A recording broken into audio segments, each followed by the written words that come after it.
नहीं होना चाहिए, अगर धांधली हो गया तो डीएम तुमको सस्पेंड कर देगा। ये इनका इतना पावर होता है कि जिस एरिया में चुनाव हो रहा है उस एरिया का हर एक डिपार्टमेंट को ये आदेश दे सकते हैं, चाहे वो पुलिस डिपार्टमेंट हो, टीचिंग डिपार्टमेंट हो, किसी को भी आदेश दे सकते हैं और डिप्यूट करके भेज सकते हैं। कोई टीचर है उसको कह देंगे इसको छुट्टी दीजिए, राज्य सरकार से कहेंगे, ममता बनर्जी की सरकार है ना, ममता कहेंगे टीचर है छुट्टी दीजिए, इसको भेज दीजिए, सियाही पोतेगा जाके, वहां लगा रहे सियाही लगाओ, वहां सियाही लगाना पड़ेगा आपको, जाके कहीं से कहीं भेज देगा। किसी को सस्पेंड कर सकता है, किसी का ट्रांसफर कर देता है। इसलिए चुनाव से 2 महीना पहले पूरा तरह से कमांड कौन ले लेता है? चुनाव आयोग कमांड ले लेती है, और जितने डीएम एसपी ये थे इनका ट्रांसफर अपनी इच्छा सुन कर देती है। जैसे मान लीजिए कोई पटना का है, उठा के भेज देगा भागलपुर, कोई कहीं के, मतलब खरमंडल मचा के रख देता है। यहाँ पर पुलिस डिपार्टमेंट, हर चीज, मुख्यमंत्री, राज्यपाल किसी काम के नहीं रह जाते हैं। जब आचार संहिता लग जाती है तो सारा का सारा पावर कौन ले लेता है? ये चुनाव आयोग ले लेती है। और इस दौरान कोई नेता चों चाय नहीं करता है, क्योंकि नेताओं के पास से पावर खत्म, और उस समय पुलिस का डंडा दिखता है। हमारे यहाँ, हमारे हिसाब से लगता है तो हिंदुस्तान में नेता बनने का एक ही काम है, विकास भाड़ में गया, सोच रहा थाना मैनेज करो, कोई मार किया थाना में फोन करो। उनके ऊपर इतना प्रेशर रहता है कि बेचारे काम नहीं कर पाते, और हमें और आपको लगता है कि पुलिस वाले मतलब क्या है, मतलब बिगड़ गए। उनको पता है यार पैसा लेके छोड़ो, नहीं तो नेताजी का फोन आएगा। तो अब आप बताइए आप क्या कर सकते हैं? मजबूर कर दिया गया उन लोग को। तनी ये नेता लोग जज साहब को तनी फोन करे तो सोचा जेल में डाल देगा जज, तुरंत भाग, तुरंत डाल देगा जेल में, लेकिन ये तुरंत थाना में फोन कर देते हैं। तो इनके पास बहुत सारा पावर होता है। यूपी में जब चुनाव था ना, यूपी में जब चुनाव था तो मायावती जी ने कुछ ऐसा वर्ड बोल दिया था जिससे कि वो अपनी जाति के लोगों को अपनी ओर खींच सके, मतलब कुछ ऐसे वर्ड का इस्तेमाल कर दिया था। तो चुनाव आयोग ने कहा था कि आप 3 दिन तक प्रचार नहीं कर सकते। अब बताइए, चुनाव के 10 दिन पहले किसी को कह दीजिएगा कि तुम 3 दिन तक प्रचार नहीं कर सकते हो। बेचारी मायावती जी का 20 जगह जो था, 20-22 जगह पे क्या हुआ, प्रोग्राम कैंसिल हो गया।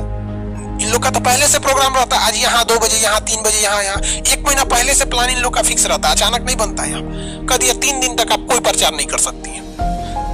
मजाल इनका जो प्रचार कर दे, अगर ये गलती से भी प्रचार कर देती ना तो इनका पर्चा रद्द कर देता कि भाई तो ये मेरी चुनाव नहीं लड़ी, चुप चुनाव आयोग बोल दिया। एक और एग्जांपल, योगी आदित्यनाथ अपने बयान से काफी कंट्रोवर्सी में रहते हैं।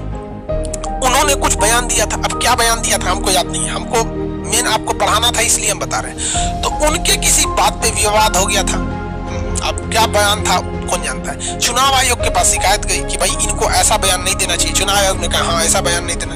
उनको कह दिया आप भी 2 दिन चुनाव नहीं लड़ सकते। उनका कोई मैटर था 2 दिन।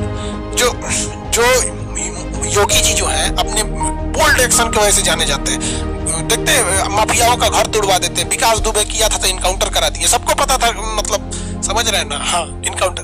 लेकिन मजाल क्या 2 दिन बोल दे, एकदम भयानक इतना पावर होता है ये। अगर इसका मूड खत्म, नरेंद्र मोदी जी को कह देगा कि अगर मान के चलिए उल्टा सीधा भाषण दिया, सपोज कीजिए, हालांकि मोदी जी में एक चीज होता है कि उनका भाषण बहुत संयमित रहता है, संयमित भाषण देते हैं। जब वो मंच पर भाषण देते हैं तो कभी कभी सबसे जबान फिसल जाता है। जैसे कैसे बोल दिए थे कि बादल के पीछे जहाज छुप सकता है, नहीं छुप सकता है, वो तो रडार देख लेता है। तो भाई गलतियां सबसे होती है, वो नहीं कर रहे। अगर उन्होंने भी कुछ उल्टा सीधा भाषण दे दिया, सपोज कीजिए, तो चुनाव आयोग को पसंद नहीं आया, चुनाव आयोग कह देगा कि आप 4 दिन तक भाषण नहीं दे सकते। तो कहेंगे तू कौन ची होता है, हमारी सिफारिश पे तोरा नियुक्ति किए हैं, हम बोलेंगे, जहां बोल देंगे तो उनका पर्चा रद्द कर देगा। क्योंकि चुनाव लड़ने से पहले प्रधानमंत्री को अपने जहां के डीएम के पास जाना होता है। सोचिए, मोदी जी भी बनारस के डीएम के पास जाते हैं, डिस्ट्रिक्ट मजिस्ट्रेट के पास, और डिस्ट्रिक्ट मजिस्ट्रेट अपनी कुर्सी पे बैठा रहता है, प्रधानमंत्री जाके उसको नमस्ते करते हैं और अपना पर्चा उसको देते हैं कि सर जी ये हमको पर्चा भरने, हमको चुनाव लड़ने दीजिए, देख लीजिए हमारा इतना संपत्ति है, हमारा इतना आयु है, हमारी योग्यता ये है, हम ये करेंगे, हमारी कोई गलती काम नहीं की, हमारे ऊपर कोई मर्डर का चार्ज नहीं है, हम बहुत शरीफ आदमी है, ये लीजिए। तो डीएम उसको देखता है और जब साइन करता है ना, तब हमारे प्रधानमंत्री नरेंद्र मोदी जी लायक हो जाते हैं कहाँ से, बनारस से चुनाव लड़ने के लिए। लेकिन अगर बैठ जाइएगा, रद्द कर दिया, तो पर्चा भरने का डेट 20 दिन होता है। मान लीजिए कि 19वां दिन रद्द कर दिया तो जस्ट जा काम से कदम। इतना पावर होता है चुनाव आयोग के पास, सोच सकते हो, इतना जबरदस्त पावर। तो आप भी पढ़ाई लिखाई कीजिए, पोस्ट पे बनिए। सोचिए एक डीएम जब होता है अपनी कुर्सी पे बैठा रहता है, उसके सामने प्रधानमंत्री 5 मिनट तक खड़े रहते हैं, कोई बॉडीगार्ड नहीं, डीएम के ऑफिस में बड़का एनर्जी कमांडो सब बाहर चल, सब कमांडो बाहर। वहां कौन बैठा है? डिस्ट्रिक्ट मजिस्ट्रेट यूपीएससी, समझ में गया, बैठा है। और वहां पे कोई मोदी जी का कोई गार्ड नहीं, वहां खुद बैठा है डिस्ट्रिक्ट मजिस्ट्रेट और जिला के मालिक के पास है। लोग कहते हैं कि पढ़ के कोई राजा बनोगे। अरे तो नहीं, तुमको राजा से कम लग रहा है, मतलब हद है यार। अब राजा से कम लग रहा है कि प्रधानमंत्री 5 मिनट खड़े रहते हैं और फाइल पढ़ रहा होता है, यहाँ पे फाइल करके साइन कर दे देता है। हाँ, वो अलग बात है कि भैया प्रधानमंत्री की इज्जत तो सब लोग करते हैं, लेकिन बात यहाँ ये ईगो की नहीं है, बात ईगो की नहीं है, बात समझिएगा। आप में से कुछ लोग कहेंगे घमंड, ईगो की नहीं है। ईगो तो दिमाग से निकलिएगा, वरना डीएम तो किस डेगची का मसाला है यार। ईगो ने तो रावण को नाश कर दिया, रावण को नाश कर दिया था ईगो ने, वरना रावण के पास बताइए ना कमी किस चीज की थी? केवल घमंड ज्यादा था, बहुत ज्यादा घमंड था, हम सब कुछ कर सकते, दिक्कत हो गया, चलो छोड़ो यहाँ पे। तो ये पावर होता है डीएम के पास। तो चुनाव आयोग का सोचिए, आपको लग रहा होगा यहाँ पर कि भैया चुनाव आयोग जो है ये क्या कर लेगा, 3 गो आदमी है, यहाँ ये है, यहाँ ये है। बबुआ एक बात बताओ, तुम इन सबों का पावर तो छोड़ ही दो, इन सबों का पावर छोड़ दो, तुम बस इसका पावर देख लो। डीएम का क्या है कि कुर्सी नहीं देता है प्रधानमंत्री को बैठने के लिए, केवल तब, हमेशा नहीं, केवल तब जब ये चुनाव का पर्चा भराने आते हैं तब खड़ा रहते हैं लेके चुपचाप, और जब दे देता है तो चले आते हैं। आप YouTube पर वीडियो देख लीजिएगा मोदी जी का, जब वो पर्चा भरने गए होंगे, तो हमारी बात मत मानिए, आप YouTube पे वीडियो देखिएगा मोदी जी कब चुनाव में गए, वो अच्छे से इज्जत करते हैं। यार भारत में इस सब में तो कोई दिक्कत नहीं है, सब करता है। मेरा कहने का सेंस है पावर देखो, तो समझ में आ गया डीएम कि चुनाव के टाइम पे किसी का ट्रांसफर कर देता है, किसी को सस्पेंड कर देता है, कोई नेता टांग नहीं लड़ाता है, कोई नेता टांग नहीं। जैसे मान के चलिए आप दरोगा हैं, क्या है, दरोगा हैं, अब नियम है कि 10 गो गाड़ी घूमेगी, 10 ठो गाड़ी में आप प्रचार कर सकते हैं, 10 ठो गाड़ी में प्रचार कर सकते हैं। कोनो विधायक जी हैं वो 11 गो गाड़ी लेके घूम रहे हैं, तो आप दरोगा हैं, आप कह देंगे कि तोरा 10 गो गाड़ी लेके जाना है, गाड़ी का नंबर ये है, तुमने बताया था, ये कौन गाड़ी है रे, एक्स्ट्रा है। तो दरोगा कहेगा, विधायक कहेगा दरोगा तो घर कुत्ता है, 11 गो गाड़ी है, लेके चलेंगे, क्या कर लेगा? दरोगा कहेगा ठीक है जाइए। तुरंत फोन लगाएगा डीएम के पास, चुनाव आयोग के पास, उसका जो अधिकारी जो डीएम के पास या वहां जो बैठा है साहब, ये एक्स्ट्रा गाड़ी लेके घूम रहा है, कौन है? विधायक है, बुला के लाओ। डीएम आके पर्चे रद्द कर देगा, जो अगली बार चुनाव लड़ना तो अगली बार चुनाव लड़ना, जीतने का तो सवाल ही नहीं था, अगली बार चुनाव लड़ना।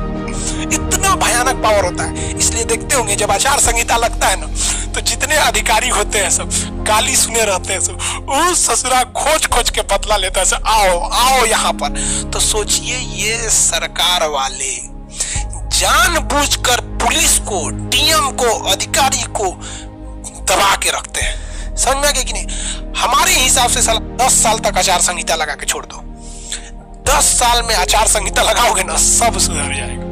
आप क्या इस बात से सहमत है? 10 साल तक आचार संहिता लगा। बहुत शांत देश है, दुनिया में पहली बार सारे लोग जीडीपी की तुलना कर रहे थे, जीडीपी ज्यादा होनी चाहिए, जीडीपी ज्यादा होनी चाहिए। कुछ लोग कह रहे थे कि नहीं, प्रति व्यक्ति आय ज्यादा होनी चाहिए। पहला देश था भूटान जिसने कहा कि खुशहाली का जीडीपी गिनिए, कौन कितना खुशहाल देश है, और हम लोग खुशहाली में ना पीछे से 10वां नंबर, पीछे से। मतलब दुनिया में 10 देश है जो जिनसे जो हमसे दुखी है सब, बाकी सब खुश है सब। 139 के 139 पे चले गए, तो हम लोग क्या है भैया 139वें नंबर पे चल गए लोग खुशहाली के मैटर। हालांकि ऐसा नहीं है कि ये रियल आंकड़ा है, ये लोगों से पूछा जाता है। आप कैसे कह सकते हैं कि खुशहाल है? अगर हमारा पड़ोसी टाइम पे साथ दे दिया हम खुशहाल है। अब बताओ, जब ये संस्था आई होगी भारत में सवाल पूछने, क्या आपका पड़ोसी आपको इमरजेंसी में साथ देगा, तो लोग पहले हाँ ना कहेंगे, पहले गरिया होंगे, वो चट्टा हमारा साथ देगा तो ये ऐसा नहीं कि 100% सही है, बट फिर भी हम लोग खुशहाली के इंडेक्स में बहुत ही पीछे हैं। सबसे पहले किसने चालू किया था? भूटान। भूटान कहता है कि भैया हमें इंडस्ट्री वगैरह नहीं चाहिए, हमें जितना है हम उतना में खुश हैं। यहाँ के लोग बौद्ध धर्म की अधिकता है, बहुत शांति प्रिय देश है, ये दुनिया से कटा हुआ एक तरह से रहता है। चाइना ने सोचा कि इसको निगल जाए, चाइना सोचा क्या करे, निगल जाए। तो यहाँ के राजा जिम्ने शेखर यांगचू, अभी इन्होंने भारत से कहा भैया बचा लीजिए हमको। भारत ने कहा ठीक है हम बचा लेंगे। कहा कि आप हमारी सेना का मैटर आप देख लीजिएगा, विदेश मंत्रालय आप देख लीजिएगा, बाकी हम चीज खुद देखेंगे। भारत आज भी वहां का विदेश मंत्रालय कौन देखता है? भारत। सलाह वो यहीं से लेते हैं। सेना कौन देखता है? भारत।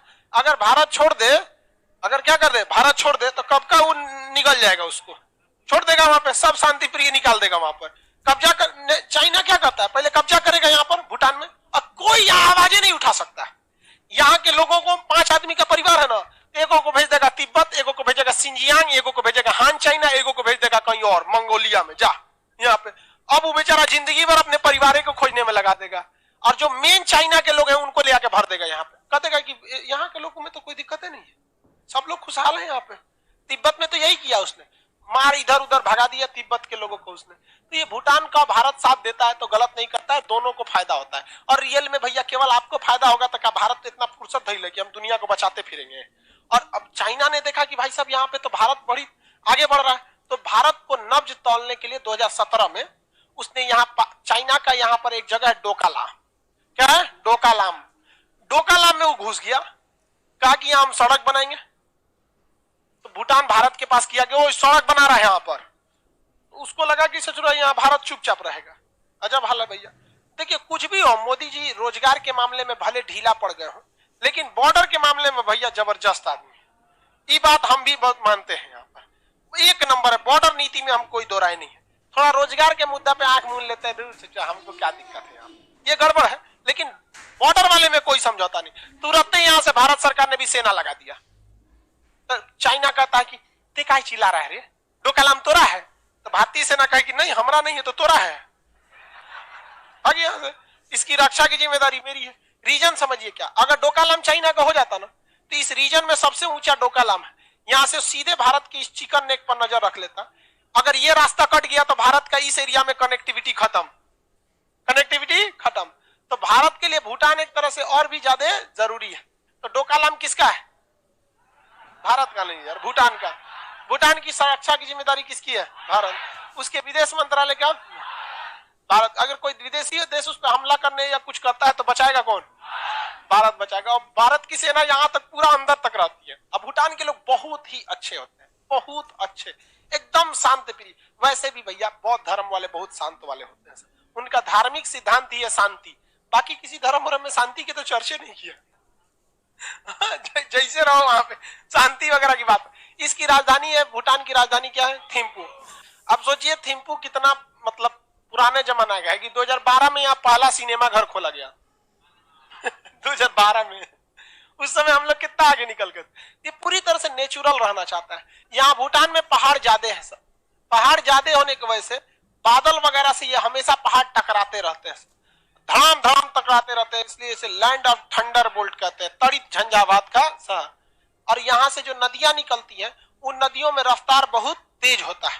तो भारत सरकार ने भूटान से कहा कि देखो भैया तुम्हारे पास न पैसा है न टेक्नोलॉजी है, हम एक काम करते हैं, इन नदियों पे हम बांध बना देते हैं। इन नदियों पे क्या करते हैं? बांध बना देते हैं। इस बांध से बिजली बनेगी, जितना तुमको बिजली की जरूरत होगी तुम अपना फ्री में ले लेना, बची हुई बिजली को तुम भारत को बेच देना, न कि हम फ्री में लेंगे। यही वजह है कि भारतीय संस्कृति को हमेशा श्रेष्ठ रखा जाता है कि हम लोग छोटे से छोटे देश को कभी सता के कचल के आगे बढ़ना सीखे ही नहीं। ये हम हिंदुस्तानियों की खराबी है कि हमारे डीएनए में क्रोमोजोम के साथ साथ इंसानियत भी पाया जाता है, बाकी दुनिया में कहीं नहीं पाया जाता। वरना खुद बता भाई, टेक्नोलॉजी हमारी, सीमेंट मसाला सभी चीज हमारा, इंजीनियर हमारा, पैसा हमारा, तुमको फ्री में बिजली चाहते तो चाइना की तरह हम फ्री में ले ही सकते, लेकिन हम लोग उसे क्या करते हैं? खरीदते हैं। और ऐसी बिजली घर में यहाँ 3 सबसे प्रमुख परियोजना है, ताला परियोजना, दो गाछू परियोजना और चूखा परियोजना।